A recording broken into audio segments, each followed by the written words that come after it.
Well, the show must go on.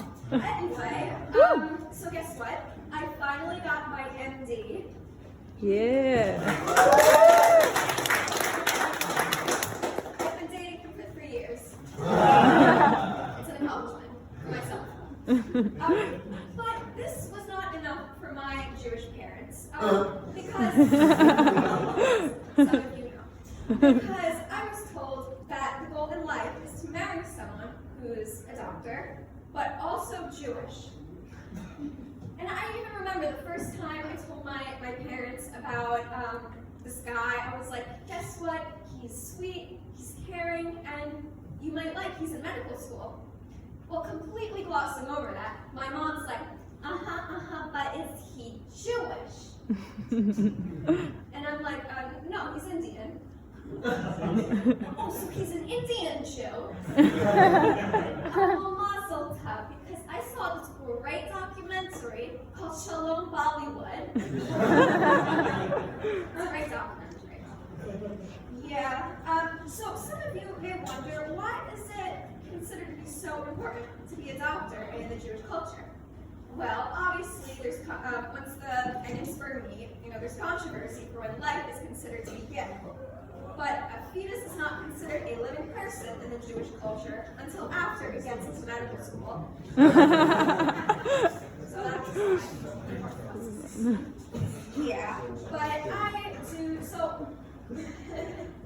I do advertising, and there was I had to do a campaign for like family-friendly pool. I had to make it family-friendly. So to do that, I decided to put some cute little blow-up fish in the pool, and I captioned it, "Sleep with the fish." Starting at $30 an hour. What I didn't know, that sounds like a lot of you do know, is this was a phrase from The Godfather, and means die. So what I wrote was very family-friendly, die, starting at $30 an hour. Wow, campaign for families turned into one for hitmen real quick. Yeah, crazy. But I also had to do a campaign for menstrual products, and you find that funny, don't you? And I didn't realize this, but did you know that there is a tax on pads and tampons because it's considered a luxury item? Do you find that funny, sir? Like, who do they think we are? Like, heiresses to $1 billion fortune? Like, I'll have the box of pads and the Rolex watch. I have the silly pads on first class on the way to Monaco. They're selling in all the top designer stores. Well, pretty soon people are going to be selling counterfeit tampons along with the Gucci's and Chanel's on Canal Street. Yeah. And I might buy one. No, I won't resort to that, but I do comedy. And my parents are very proud. They're very proud and supportive of my comedy, which is great. But I feel like if it got to some point, like I just started performing for anyone and everyone, like that they wouldn't respect that. And what I mean by this is I was in an Uber once with my Uber driver, and he was telling me how he once had a passenger who was performing stand-up comedy for him. Like, what would that even look like for your Uber driver audience of one? Like, what's the deal with taxis?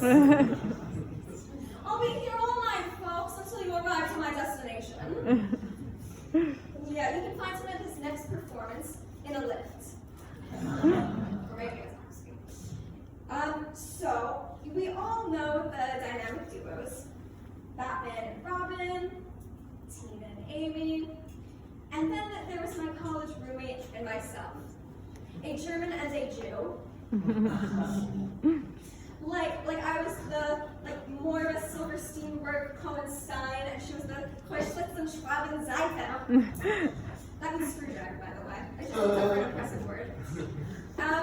Overall, she was a great roommate. There were no problems. But sometimes I feel like I would misunderstand her. Like the first time we met, she's like, "Oh, you're Jewish." I'm like, yes. interesting. Or I'd misunderstand her. Like once I thought she said, oh, hey, Danielle, I'm reading Mein Kampf. What? I'm cleaning my comforter. Just say you're anti-Semitic to break this will they won't they tension, please. A lot of will they won't they. Yeah, so something about me that you should know is I have a seagull laugh. Yes, I laugh like a seagull. Do you want to hear it? Woo! Here it goes.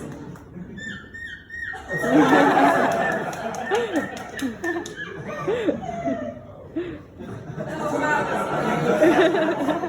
Yeah, that's what my boyfriend says. And I feel bad for seagulls because I feel like they think it's a mating call. It is happy, believe me.